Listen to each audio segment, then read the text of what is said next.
he'll probably try and take them all out of your hand. But if you, if you feed him one piece at a time. I know. Alright. You could hold that one. Oh yeah. Yeah. There you go. I'll take the first bit. Oh. Alright, kivu. No, not interested. No. Somebody else now. That's a boy. There you go. So yes, this is kivu, so we can tell, just be careful around his face. They can be a bit sensitive to kind of noise and movements and stuff. This is stupid plastic piece of shit. If I can go in and I can kind of pin it back if that's easier. If you want me to. It might be. Just to save you holding it. That's otherwise making them jump. Yeah. What do you do?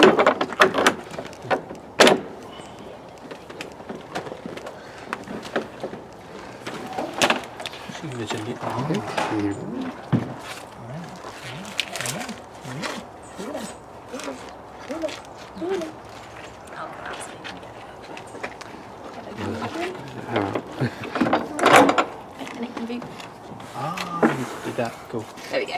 Yeah. So we can tell kivu's a male because when we see the females, you'll be able to tell he's quite a bit smaller.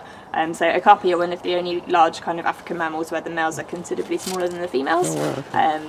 Not sure why. Don't know. If it has any particular kind of advantage for the males being smaller, but they all are. They've also got the ossicones on the top of their heads as well, so the girls just have, instead of these little lumps that kivu's got, the girls have just got little tiny kind of almost little pimples on the tops of their heads, whereas the males have got the ossicones like the giraffe do. Yeah. And because he's quite a young male still, he's got like quite a lot of velvet on them.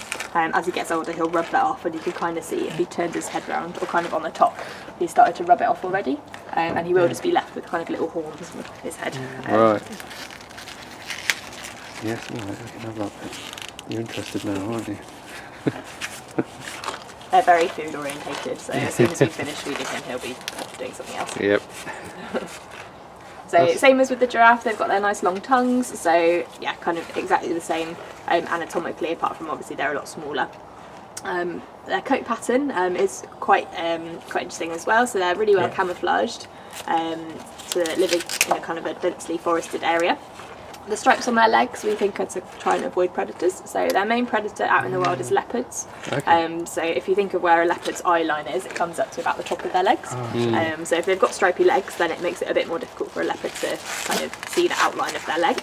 And then they've got stripes when he turns around him over, see stripes kind of all the way up their rumps as well. We think this is for the females because if the calves are following them, because they're so well camouflaged, they can see these stripes kind of really clearly on the back of their mum, and hopefully follow her a bit better. So it doesn't explain why the males have them, but might just be a kind of genetic thing, isn't it? Yeah. Pellets as well. Yes, he does. Yeah. So we're going to give it to him in a tube feeder. So what we'll do after we've finished giving him the greens is we'll stick it outside for him, and we'll stick one outside for Ruby as well. I didn't do that again. Okay. They're very scent orientated too. So the males have got scent glands in their hooves. The males will like cross their legs and urinate on themselves as well, and kind of walk that through the forest, so that's a good way for them to scent mark. Eat that. He quite likes hair as well. Quite often, if you're doing something in the paddock, sometimes you just feel him like messing with your hair. Yeah. Sensible to have your hair tied up for this job. And they're really velvety as well, so they've got really kind of oily skin. And this again is scent orientated, so they can kind of brush off that oily kind of fur onto plants and things like that as they're walking past. And huge ears too, so if you think about the giraffes, they've got quite tiny ears. The okapi's massive dome ears help them to hear a bit better in the forest. So yeah, they have to have better hearing. Hello. See if I didn't. What are you looking at? They've got huge ears, haven't they?